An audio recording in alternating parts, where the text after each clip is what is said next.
Hello everyone! Yun guys, kumusta kayong lahat dyan? Ayan, karating ko lang dito sa bahay guys kasi pumunta ako ng Libertad Public Market. Kasi doon ako bumili guys kasi mura lang tapos presko pa ba. Ayan, bumili na ako doon ng tilapia at galunggong. So itong gagawin ko ngayon guys ay magluto ako ng lechon kawali. Nilagyan ko siya guys ng vinegar. Ayan, marinig ko muna siya ng vinegar tapos asin tapos itong magic sarap. Ayan guys, oh.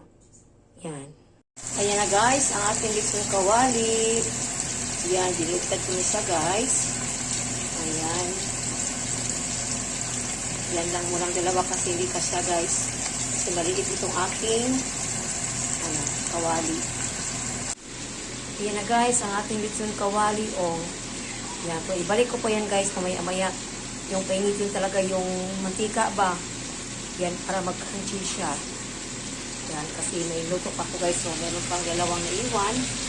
Yan, pag ano yan, ibalik ito sa mantika pag ano na guys, pag mainit na masyado ang mantika.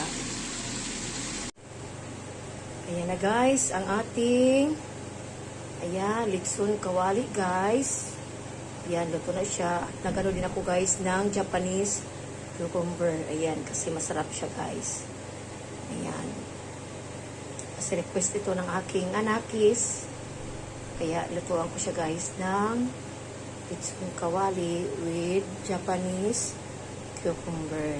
Ayan. Kasi wala pa kaming kain guys. Ayan, kanina pa.